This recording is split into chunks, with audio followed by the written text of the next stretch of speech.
Tôi sẽ phân tích sâu về phần 3 của Vô Gian Đạo cho mọi người. Tôi đặc biệt đọc toàn bộ cuốn tiểu thuyết Vô Gian Đạo. Bây giờ tôi đã rõ ràng tất cả các dòng thời gian và tất cả các mối quan hệ của nhân vật trong Vô Gian Đạo phần 3, tất cả các điểm nghi vấn, tất cả những ẩn ý. Hôm nay tôi sẽ sắp xếp lại toàn bộ và giải thích cho mọi người. Tôi sẽ cho mọi người thấy tại sao có người nói rằng Vô Gian Đạo 3, Tối Cực Vô Gian là bộ phim hay nhất trong toàn bộ series và là cơn điên cuối cùng của điện ảnh Hồng Kông. Tôi cũng sẽ cho mọi người thấy thế nào mới gọi là vô gian địa ngục thực sự. Thời gian quay lại 10 tháng sau khi Trần Vĩnh Nhân hy sinh, tức là vào tháng 10 năm 2003. Trong thời gian này, Lưu Kiến Minh luôn bị cảnh sát điều tra. Trong lời khai của anh ấy đã mô tả tình hình trước khi Trần Vĩnh Nhân chết như sau. Anh ấy nói rằng hôm đó Trần Vĩnh Nhân hẹn gặp Lưu Kiến Minh trên sân thượng và cung cấp manh mối về kẻ nội gián trong cảnh sát. Nhưng Đông Quan Tử, kẻ nằm vùng cho Hàn Sâm, phát hiện ra cuộc gặp này và trong lúc giằng co với Trần Vĩnh Nhân, Đông Quan Tử đã bắn chết anh ấy. Sau đó, Lưu Kiến Minh cũng bắn chết Đông Quan Tử. Đó là lời nói dối của Lưu Kiến Minh, nhưng hai tổng giám đốc điều tra độc lập lại tin lời anh ấy và cùng quyết định chấp nhận lời khai của Lưu Kiến Minh. Mọi hành động của Lưu Kiến Minh đều hợp pháp. Điều này giúp anh ấy thành công thoát tội. 1 tháng sau, anh ấy có thể quay lại làm việc tại phòng nội vụ cảnh sát. Hóa ra trong suốt thời gian điều tra, Lưu Kiến Minh luôn ở phòng sự vụ. Phòng sự vụ có thể hiểu như bộ phận hậu cần, chuyên lo các việc lặt vặt trong đội cảnh sát, như việc cấp đồng phục cảnh sát hay sắp xếp chỗ đậu xe. Ngày hôm sau, điện thoại trong văn phòng của Lưu Kiến Minh reo lên. Là giám sát viên Trần Tuấn gọi đến để lấy đồng phục. Lưu Kiến Minh rất lịch sự và nói sẽ mang đến cho anh ấy. Khi đi, anh ấy phát hiện một chiếc chìa khóa rơi ra từ trong áo. Lưu Kiến Minh không nghĩ ngợi gì, chỉ nhặt chìa khóa lên và bỏ vào lại trong áo. Sau đó, anh ấy đến phòng an ninh và phát hiện ra có điều bất thường. Các cảnh sát đang bao vây nơi này với vũ khí trong tay. Hóa ra trưởng phòng an ninh, Dương Cẩm Vinh, đang đối đầu với Trần Tuấn trong phòng. Phòng an ninh là bộ phận quản lý cao nhất của lực lượng kỷ luật. Trần Tuấn hỏi tại sao anh lại dồn mình vào đường cùng. Dương Cẩm Vinh im lặng không nói lời nào. Anh thực sự không cho tôi một cơ hội sao? Tiếng súng vang lên, Trần Tuấn tự sát. Đạo diễn không cho Dương Cẩm Vinh một lời thoại nào. Mục đích là để tạo nên hình ảnh lạnh lùng của Dương Cẩm Vinh. Mọi chuyện đều được Lưu Kiến Minh chứng kiến. 1 tháng sau, Lưu Kiến Minh quay trở lại phòng nội vụ thành công. Trợ lý của anh chính là cảnh sát Trương, từng là cấp dưới của thanh tra Hồng. Anh ta giới thiệu cho Lưu Kiến Minh vụ án đầu tiên sau khi quay trở lại. Đối tượng chính là Dương Cẩm Vinh. Cảnh sát đã tìm thấy cuộn băng ghi âm cuộc trò chuyện giữa Hàn Sâm và Trần Tuấn, chứng minh Trần Tuấn cũng là người của Hàn Sâm. Hóa ra trong khoảng thời gian này, nhiều cảnh sát đã tự sát hoặc mất tích. Sau đó, điều tra cho thấy họ đều là người của Hàn Sâm. Dù đã có nhiều cảnh sát chết như vậy, nhưng cấp trên của cảnh sát vẫn nghi ngờ có nội gián trong lực lượng, và Dương Cẩm Vinh là một trong những đối tượng bị nghi ngờ. Lưu Kiến Minh nghe xong cảm thấy chấn động. Anh lại nhớ về sự việc xảy ra trong thang máy. Khi đó, sau khi Đông Quan Tử bắn chết Trần Vĩnh Nhân, hắn và Lưu Kiến Minh cùng vào thang máy. Đông Quan Tử tiết lộ rằng buổi sáng hôm đó có người gửi băng ghi âm cho trưởng phòng nội vụ cảnh sát. Nội dung của cuốn băng là bằng chứng cho thấy các nội gián đang liên lạc với Hàn Sâm. Người phụ trách nhận thư cho trưởng phòng nội vụ chính là một nội gián của Hàn Sâm. Vì vậy cuốn băng đã bị chặn lại.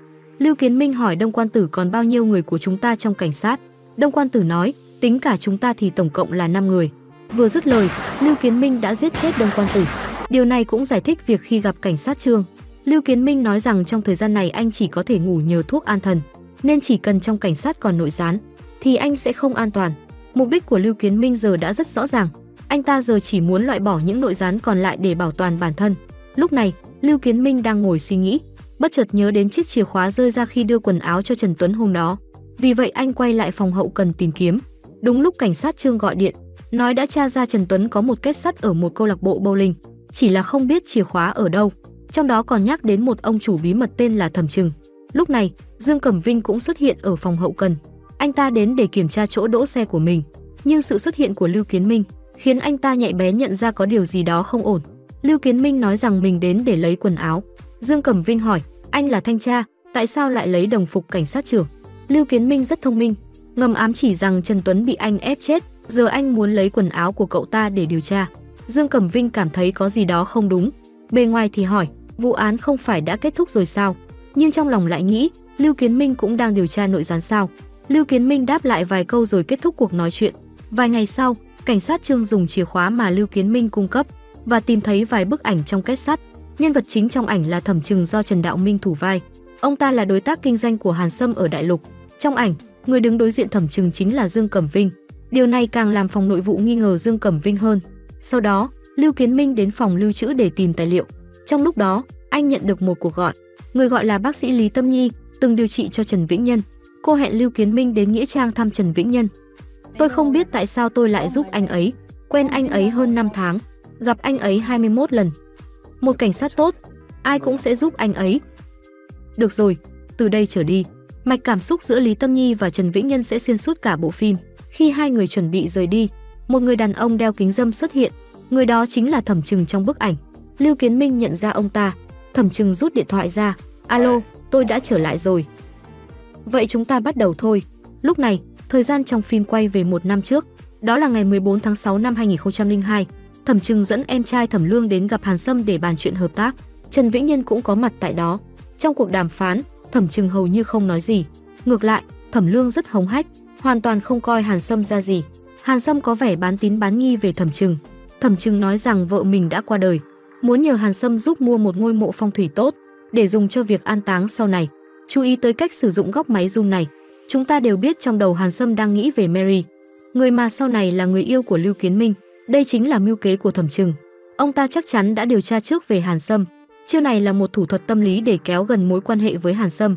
Nhưng Hàn Sâm cũng hiểu đây chỉ là một phép thử. Sau khoảnh khắc buồn bã ngắn ngủi, Hàn Sâm lập tức trở lại với nụ cười gượng gạo.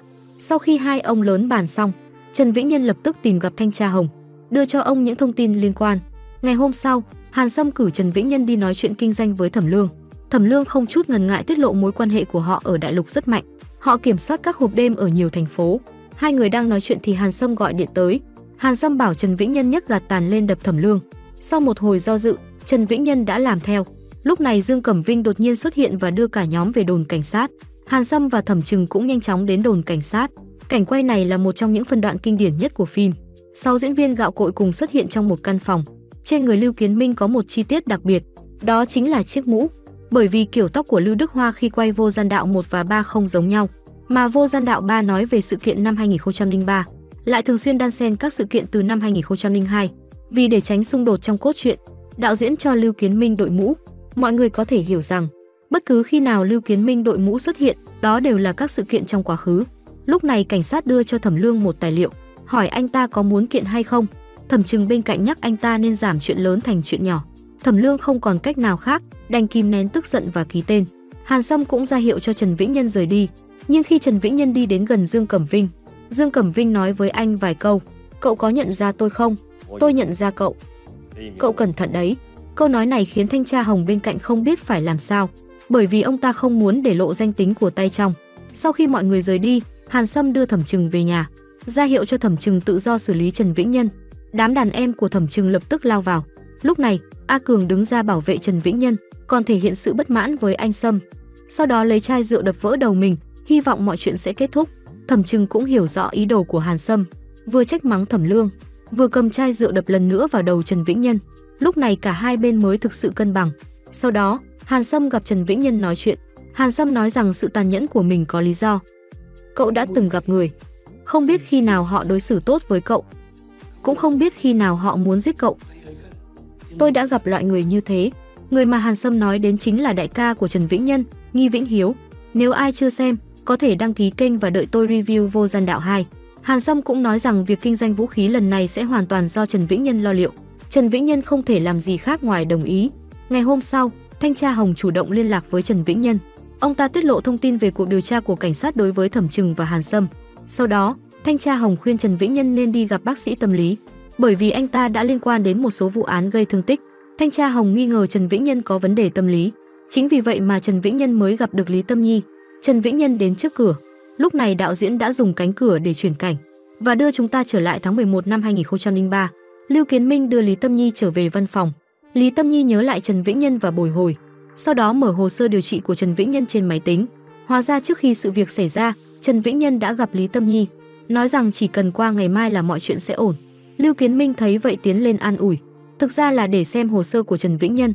Anh ta muốn tìm ra manh mối hữu ích từ hồ sơ bệnh lý của Trần Vĩnh Nhân. Khi cả hai rời đi, Lưu Kiến Minh dùng một chiếc thẻ để khiến cửa không thể khóa. 3 giờ sau, Lưu Kiến Minh đã quay lại đây, cố gắng mở máy tính của Lý Tâm Nhi, nhưng không thể phá được mật khẩu. Lưu Kiến Minh quyết định lấy cắp luôn máy tính. Sau khi về đồn cảnh sát, Lưu Kiến Minh tiếp tục tập trung vào Dương Cẩm Vinh. Anh ta lấy ra bản đồ của bộ phận an ninh để nghiên cứu. Nếu Trần Tuấn giấu băng từ trong két sắt, thì liệu Dương Cẩm Vinh có làm như vậy không? Vì vậy, Lưu Kiến Minh giả làm thợ sửa chữa đến bên ngoài bộ phận an ninh lắp camera. giám sát bộ phận an ninh và văn phòng của Dương Cẩm Vinh. Ngoài ra, Lưu Kiến Minh còn gắn thiết bị định vị lên xe của Dương Cẩm Vinh. Suýt chút nữa thì bị Dương Cẩm Vinh phát hiện. Khi Lưu Kiến Minh tưởng rằng mình đã qua mặt được, Dương Cẩm Vinh kiểm tra camera trên xe và phát hiện những gì Lưu Kiến Minh đã làm. Trong những ngày tiếp theo, Lưu Kiến Minh liên tục giám sát Dương Cẩm Vinh, chờ xem khi nào anh ta sẽ mở két sắt. Không biết đã bao lâu, Dương Cẩm Vinh cuối cùng cũng bước tới két sắt, lấy ra một băng từ và bỏ vào trong phong bì. Lưu Kiến Minh cười, nghĩ rằng mình đã thắng chắc và bắt đầu theo dõi Dương Cẩm Vinh. Phát hiện anh ta đặt phong bì vào một hòm thư, Lưu Kiến Minh không chọn lấy băng từ ra, mà quyết định đốt luôn hòm thư, trốn trong bóng tối để xem ai sẽ đến lấy.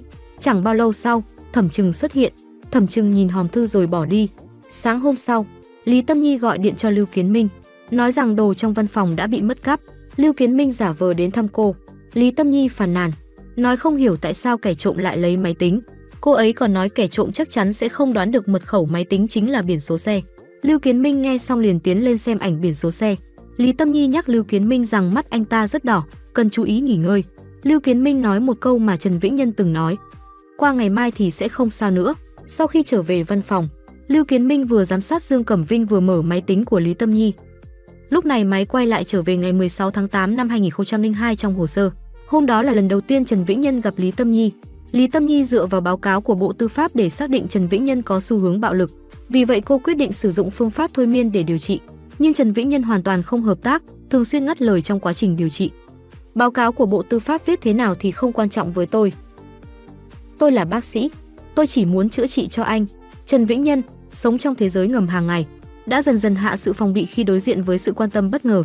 Một thời gian sau, không biết đã gặp nhau bao nhiêu lần, Trần Vĩnh Nhân đã hôn Lý Tâm Nhi. Sau đó, anh ta bất ngờ bị đồng hồ báo thức đánh thức. Đây rõ ràng là kết quả của tiềm thức sau khi bị thôi miên. Điều này cũng cho thấy Trần Vĩnh Nhân đã có tình cảm với Lý Tâm Nhi. Chuyển cảnh, Trần Vĩnh Nhân theo dõi Hàn Sâm đến thư viện và phát hiện người gặp Hàn Sâm là Dương Cẩm Vinh. Hóa ra hai người đã hợp tác trao đổi thông tin nhiều năm. Khi Trần Vĩnh Nhân tiến lại gần để quan sát, Lý Tâm Nhi bất ngờ xuất hiện. Dương Cẩm Vinh cũng nhận thấy có điều bất thường, nhưng nhờ sự che giấu của Lý Tâm Nhi, Trần Vĩnh Nhân không bị phát hiện. Ngay sau đó, lại một chuyển cảnh nữa. Thời gian trở về năm 2003, trong văn phòng của Lưu Kiến Minh. Chú ý đến máy lọc nước trong khung hình. Lưu Kiến Minh phát hiện hết nước và bảo người đến thay nước và bỏ thuốc vào nước. Cùng lúc đó, Lưu Kiến Minh nhận một cuộc gọi, nhưng lại nghe thấy giọng của Trần Vĩnh Nhân. Hóa ra Lưu Kiến Minh đã có dấu hiệu rối loạn tâm thần nhẹ. Anh cảm thấy rất kỳ lạ, cúp máy và cố gắng tỉnh táo lại. Chưa bao lâu, điện thoại lại reo. Là Lý Tâm Nhi gọi đến. Cô nói rằng cuộc gọi vừa rồi cũng là của cô. Hỏi tại sao Lưu Kiến Minh không nói gì, và còn nói có một bức thư từ Trần Vĩnh Nhân. Trong thư có một cuốn băng. Nghe đến đây, Lưu Kiến Minh rất lo lắng và lập tức chạy đến. Anh bảo Lý Tâm Nhi giao cuốn băng cho đội trọng án. Sau đó lái xe đưa Lý Tâm Nhi về sở cảnh sát. Lưu Kiến Minh hỏi Lý Tâm Nhi đã nghe băng chưa. Cô nói chưa. Đột nhiên, xe gặp tai nạn và đâm vào giải phân cách. Cả hai được đưa đến bệnh viện. Lúc này, tình trạng rối loạn tâm thần của Lưu Kiến Minh đã trở nên nghiêm trọng. Anh bắt đầu tưởng tượng ra Trần Vĩnh Nhân và Thanh Tra Hồng. Ngày kia, Hàn Sâm sẽ giao dịch với Thẩm Trừng. Có một lượng lớn hàng nóng và bột mì. Trước khi xuất phát, tôi sẽ thông báo cho anh. Có thể Hàn Sâm vẫn chưa hoàn toàn tin tưởng anh. Anh cẩn thận với Dương Cẩm Vinh. Tôi sẽ... Có cách nào bắt hắn không? Nếu hắn ở cùng Hàn Sâm, điều đó không chứng minh được gì. Bắt sao được? Sếp à, tôi vào sinh ra tử bên ngoài. Anh ở đây thì dội nước lạnh. Dương Cẩm Vinh để tôi lo. Anh... Yên tâm đi, Tiểu Lưu sẽ giúp được. Không phải chứ, anh không muốn chúng tôi chết sao? Tôi muốn làm người tốt, tôi không biết mọi chuyện sẽ thành ra như thế này. Xin lỗi. Tôi là cảnh sát. Lúc này, Lý Tâm Nhi từ phòng khám bước ra, phát hiện Lưu Kiến Minh có gì đó bất thường, nhưng Lý Tâm Nhi không nói gì. Cảnh chuyển cảnh, Lưu Kiến Minh trở về sở cảnh sát tiếp tục theo dõi giám sát. Lúc này tinh thần của anh đã đến mức sụp đổ, trong đầu toàn là hình ảnh của Trần Vĩnh Nhân, thậm chí khi soi gương cũng thấy hình bóng của Trần Vĩnh Nhân. Ở phía bên kia, các đồng nghiệp trong bộ phận bảo an uống nước có thuốc cũng đã ngất xỉu. Lưu Kiến Minh mặc đồ thợ sửa chữa đi vào văn phòng của Dương Cẩm Vinh, dùng mật mã đã ghi lại từ camera giám sát trước đó, thành công lấy được cuốn băng trong két sắt và xác nhận nội dung trong băng chính là cuộc đối thoại giữa Hàn Sâm và Dương Cẩm Vinh. Lưu Kiến Minh ngay lập tức dẫn thuộc hạ của phòng nội vụ xông vào bộ phận bảo an, muốn bắt Dương Cẩm Vinh. Ngay lúc hai bên đang giằng co, Thẩm Trừng bất ngờ xuất hiện. Lúc này, ngoài Dương Cẩm Vinh, tất cả những người có mặt kể cả chúng ta, đều cảm thấy nghi ngờ. Sao Thẩm Trừng có thể đến sở cảnh sát? Đạo diễn lại kéo chúng ta về một ngày nào đó năm 2002. Hàn Sâm đã bảo Trần Vĩnh Nhân đi giao dịch với Thẩm Trừng. Trần Vĩnh Nhân trước khi đi đã báo tin cho Thanh tra Hồng. Thanh tra Hồng ngay lập tức triển khai hành động bắt giữ. Nhưng Dương Cẩm Vinh đột ngột đến và nói nhiệm vụ tối nay hủy bỏ. Còn xuất trình văn bản từ cấp trên của cảnh sát, thậm chí cấp trên của Bộ Nội vụ cũng tham gia vào. Thanh tra Hồng không còn cách nào khác buộc phải rời đi. Lúc này Trần Vĩnh Nhân một mình mang theo Mai Thúy chờ ở bến tàu, nhưng Hàn Sâm và A Cường mãi không xuất hiện. Trong khi thuộc hạ của Thẩm Trừng kiểm tra hàng thì phát hiện thùng đều rỗng. Thẩm Lương rút súng định giết Trần Vĩnh Nhân. Trần Vĩnh Nhân quay người chạy trốn. Sau đó hai bên nổ súng giao chiến. Hóa ra tất cả chuyện này đều là mưu kế của Hàn Sâm. Hắn vẫn không tin tưởng Thẩm Trừng. Vì vậy, hắn thả hy sinh Trần Vĩnh Nhân để thử thách thêm một lần nữa Thẩm Trừng. Còn về phía Trần Vĩnh Nhân, bị dồn đến bước đường cùng, anh ta quyết định liều chết với Thẩm Trừng. Cả hai cùng lúc nổ súng. Trần Vĩnh Nhân bắn trúng chân của Thẩm Trừng. Thẩm Trừng bắn trúng tay của Trần Vĩnh Nhân. Điều này cũng giải thích trong Vô Gian Đạo 1 tại sao tay của Trần Vĩnh Nhân phải bó bột. Thẩm Trừng cầm súng tiến tới Trần Vĩnh Nhân, hỏi anh ta hàng ở đâu. Trần Vĩnh Nhân tất nhiên không biết. Thẩm Trừng lại hỏi tại sao anh bắn mà không nhắm vào đầu tôi. Trần Vĩnh Nhân nói tôi đâu có nhắm vào đầu anh. Lúc này Dương Cẩm Vinh cầm súng chạy tới. Thẩm Trừng bắt Trần Vĩnh Nhân làm con tin. Nhưng Dương Cẩm Vinh lại bảo Thẩm Trừng giết Trần Vĩnh Nhân đi. Như vậy tôi còn tiết kiệm được một viên đạn. Trần Vĩnh Nhân nghe xong hỏi Dương Cẩm Vinh, anh rốt cuộc có phải cảnh sát không? Anh ta không phải là người của Hàn Sâm. Anh cũng không phải là Thẩm Trừng. Trong khoảnh khắc, tất cả mọi người đều bừng tỉnh. Hóa ra Thẩm Trừng là cảnh sát đại lục, còn Dương Cẩm Vinh là điệp viên hai mang của cảnh sát và Hàn Sâm. Anh ta vừa là gián điệp của Hàn Sâm, cung cấp những thông tin không quan trọng cho Hàn Sâm, vừa là một cảnh sát quyết tâm lật đổ Hàn Sâm. Ba người sau đó nói chuyện một lúc, Thẩm Trừng rời đi trước. Sau đó, Dương Cẩm Vinh hỏi Trần Vĩnh Nhân, anh thật sự không nhớ tôi sao? Hóa ra Dương Cẩm Vinh là bạn học của Trần Vĩnh Nhân ở trường cảnh sát. Năm đó, người mở cửa cho Trần Vĩnh Nhân chính là Dương Cẩm Vinh. Lúc này, cảnh quay trở lại văn phòng của bộ phận an ninh. Lưu Kiến Minh để chứng minh bằng chứng đã phát đoạn ghi âm. Nhưng nội dung ghi âm lại là cuộc trò chuyện giữa Lưu Kiến Minh và Hàn Sâm. Nhưng anh ta lại hét lớn với Dương Cẩm Vinh, Lưu Kiến Minh, đây là cơ hội cuối cùng của anh. Lưu Kiến Minh hoàn toàn mất trí. Anh ta tự cho mình là Trần Vĩnh Nhân và xem Dương Cẩm Vinh là Lưu Kiến Minh, người gián điệp cho Hàn Sâm. Tôi đã rất vất vả. Tôi đã giúp các người tiêu diệt hết đám gián điệp của Hàn Sâm. Tại sao không cho tôi cơ hội? Tôi chỉ muốn làm một người tốt. Tại sao không cho tôi cơ hội? Xin lỗi, tôi là cảnh sát. Xin lỗi, tôi cũng là cảnh sát.